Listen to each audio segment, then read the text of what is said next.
Bharatiya Janata party દ્વારા ભુજના Katira party plot ખાતે વિભાજન વિભીષિકા સ્મૃતિ દિવસ નિમિત્તે શ્રદ્ધાંજલિ કાર્યક્રમનું આયોજન કરવામાં આવ્યું હતું। 1947ના ભારતના વિભાજન દરમિયાન થયેલી ભયાનક નફરત, હિંસા અને બળજબરીથી થયેલા વિસ્થાપનને યાદ કરતા કાર્યક્રમમાં ઉપસ્થિત મહાનુભાવો અને નાગરિકોએ લાખો પીડિતોના સંઘર્ષ અને બલિદાનને નમન કર્યા હતા। આ પ્રસંગે વક્તાઓએ જણાવ્યું હતું કે 1947માં થયેલા વિભાજને કરોડો ભારતીયોને પોતાના ઘર, ગામ અને જન્મભૂમિ છોડવા માટે મજબૂર કર્યા હતા। લાખો નિર્દોષ લોકોના જીવ લીધા હતા। હજારો મહિલાઓએ અમાનવીય પીડા સહન કરી અને અનેક પરિવારો સદાકાળ માટે વિખૂટા પડી ગયા હતા। આ દુઃખદ ઘટના માત્ર ઇતિહાસનું કાળું પાનું નથી, પરંતુ આવતી પેઢી માટે શાંતિ, એકતા અને ભાઈચારા માટેનો મહત્વપૂર્ણ પાઠ છે। કાર્યક્રમ દરમિયાન 2 મિનિટનું મૌન પાળી શહીદો અને પીડિતોને શ્રદ્ધાંજલિ આપવામાં આવી હતી।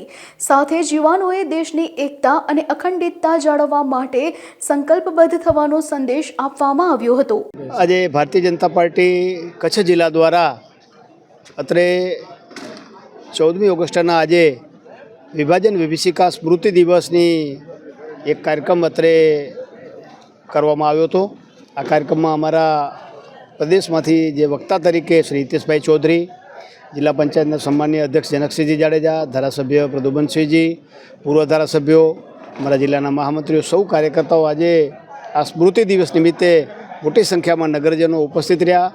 આ વિભાજનની સ્મૃતિ દિવસ કોઈ પણ દેશ પોતાનું ઇતિહાસમાં બનેલી ઘટનાઓ ભૂલે તો એનું ભૂતકાળ છે એ બહુ ખરાબ હોય છે। એટલે 14મી ઓગસ્ટ 1947ના દેશ ભાગલાની આગલા દિવસે અને એના પહેલાંના દિવસોમાં ખૂબ આ દેશમાં પાકિસ્તાનથી આવનાર હિન્દુ શરણાર્થીઓ ઉપર ઘાતક હુમલાઓ કરવામાં આવ્યા હતા। લાખો લોકોની એમાં હત્યા થઈ, લગભગ 10 લાખ લોકો જેટલા લોકોની એમાં નિર્મમતાથી હત્યા કરવામાં આવી હતી।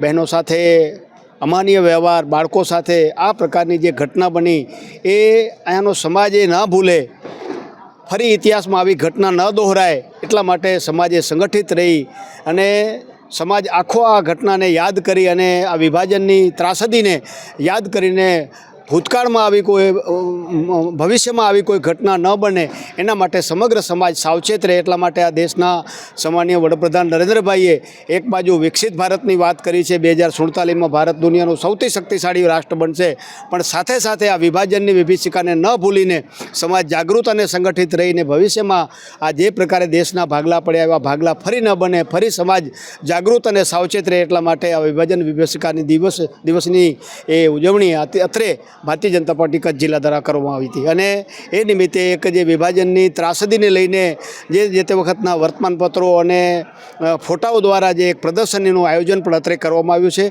એ નગરજનોને સૌને વિનંતી છે કે આ પ્રદર્શની જોવા માટે અત્રે આવે। અસ્તુ આજે અત્યારે જ સાથે એક ભારતીય જનતા પાર્ટી યુવા મોરચા દ્વારા કચ્છના મોટા બધા શહેરોમાં આ એક મસાલ રેલીનું આયોજન કરવામાં આવ્યું છે।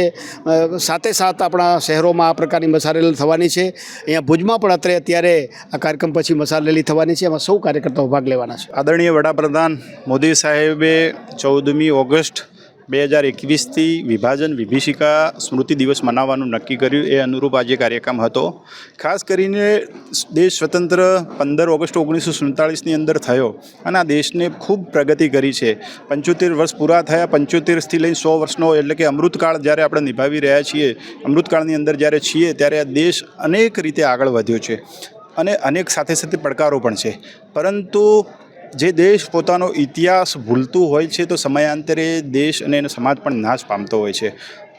આપણે આઝાદી મેળવી, વિકાસ કરી રહ્યા છીએ, પરંતુ આપણી સાથે જોડાયેલી જે બાબતો છે, ખાસ કરીને 14મી ઓગસ્ટે ભારતના ભાગલા પડ્યા અને આ દેશના લોકોએ જે વિભીષિકા ભોગવી એને પણ યાદ કરવી એટલી ને એટલી જરૂરી છે। એ ઇતિહાસ યાદ કરવો જરૂરી છે, એ સ્મૃતિઓ આ દેશના લોકોની અંદર હોવી જરૂરી છે। એ સંદર્ભે જ આજનો કાર્યક્રમ હતો। આજે આ જિલ્લાના ખૂબ મોટી સંખ્યામાં પ્રબુદ્ધજનો પણ ઉપસ્થિત હતા અને સાથે સાથે આ વિભીષિકા દિવસની એ વખતના ન્યૂઝપેપરમાં આવેલા આર્ટિકલ્સ, ફોટોગ્રાફ્સ વગેરેની પ્રદર્શની પણ આ નગરજનોને નિહાળવા માટે મૂકવામાં આવી છે, જેના કારણે લોક જાગૃતિ થશે એવું મારું માનવું છે। પ્રદર્શની જિલ્લા ભારતીય જનતા પાર્ટીની ટીમ દ્વારા મૂકવામાં આવેલી છે અને અનુકૂળ સમય સુધી રાખવામાં આવશે।